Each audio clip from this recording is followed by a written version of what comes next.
주나라 무왕이 은나라를 멸망시킨 지 2년이 되었을 무렵입니다. 천하는 아직 안정되지 않았는데 나라의 기둥인 무왕이 큰 병에 걸려 사경을 헤매게 되었습니다.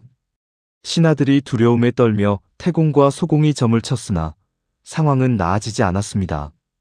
이때 무왕의 동생인 주공단이 나섰습니다. 그는 스스로 볼모가 되기를 자처했습니다. 주공은 3개의 제단을 쌓고 선조인 고공단보, 왕계, 주문왕 3분의 신이 앞에 섰습니다. 천하가 아직 안정을 찾지 못했는데 대왕의 병세가 깊으니 이를 어찌한단 말입니까? 거북점을 쳐야겠습니다.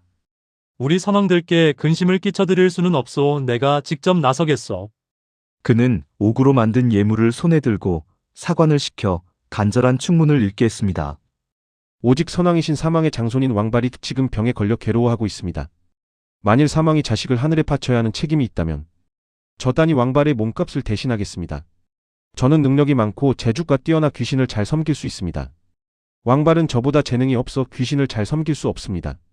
왕발은 상제의 조정으로부터 천명을 받아 천하의 백성을 어루만져 다스리고 사망의 후손을 천하에 정착시켰습니다.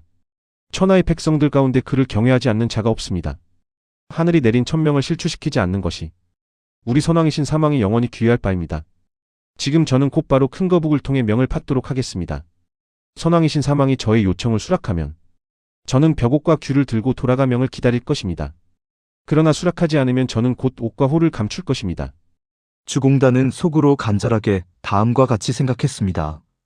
그는 천명을 받아 천하를 평정했으니 그를 살려두시는 것이 선왕들의 뜻을 잇는 길입니다.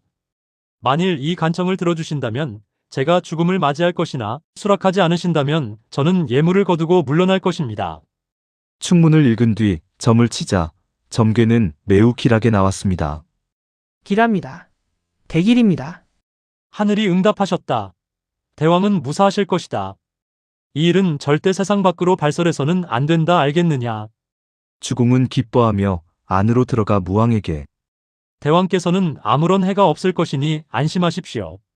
라고 축하 인사를 건넸습니다.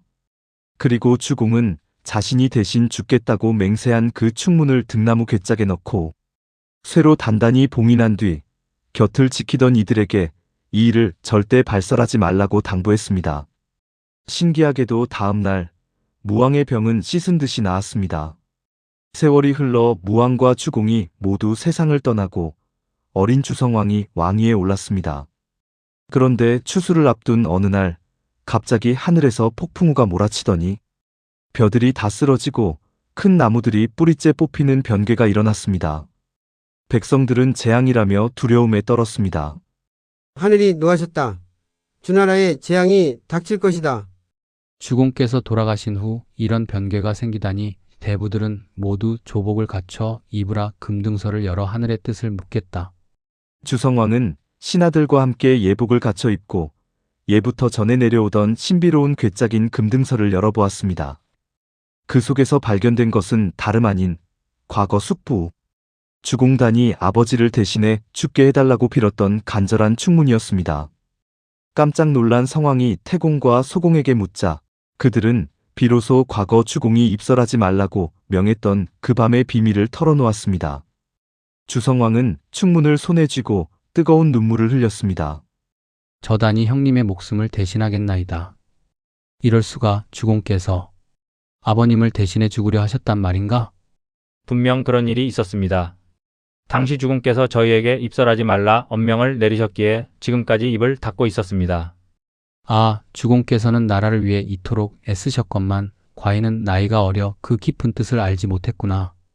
지금 이 폭풍우는 하늘이 주공의 덕을 밝히고자 내린 위엄이다.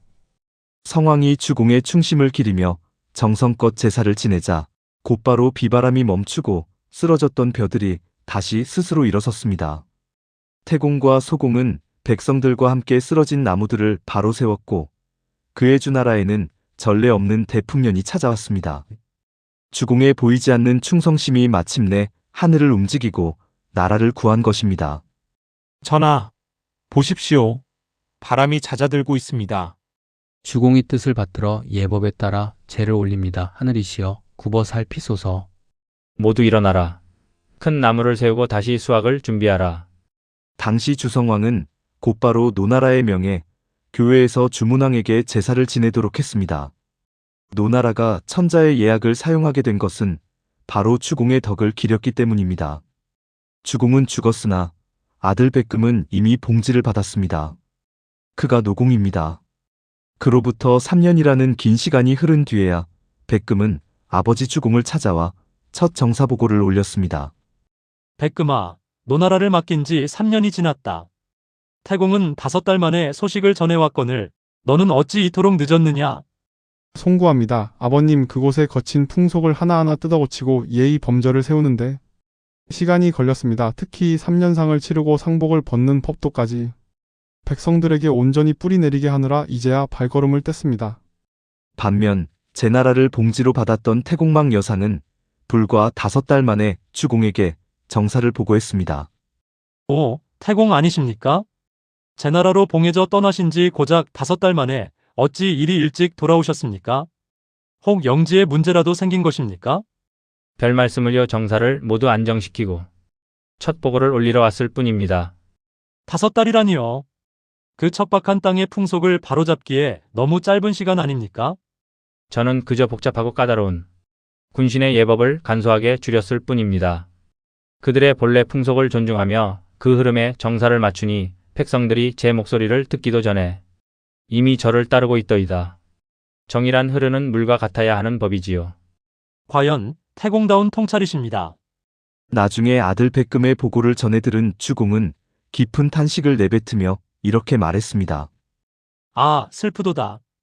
훗날 노나라는 제나라의 신하 노릇을 하게 되겠구나. 백금아, 너는 예법의 엄격함만을 보았지 사람의 마음을 보지 못했구나. 정사가 간소하고 쉽지 않으면 백성은 멀어진다. 반대로 정사가 간략하여 몸에 익기 쉬우면 백성은 묻지 않아도 스스로 돌아오는 법. 예법에 묶여 숨 가쁜 노나라가 신리에 밝고 자유로운 제나라를 어찌 당해낼 수 있겠느냐. 말의 무게보다 중요한 것은 그 말이 백성의 삶에 얼마나 가볍게 스며드느냐에 달려있거늘. 정사가 간결하고 쉽지 않으면 백성은 통치자를 어렵게 여겨 다가오지 않습니다. 반대로 정사가 간략하여 백성에게 친근하게 다가간다면 백성은 억지로 시키지 않아도 반드시 그 품으로 귀의하게 됩니다. 결국 통치의 성패는 화려한 예법이 아니라 백성의 삶을 얼마나 편안하게 배려하느냐에 달려있다는 가르침입니다.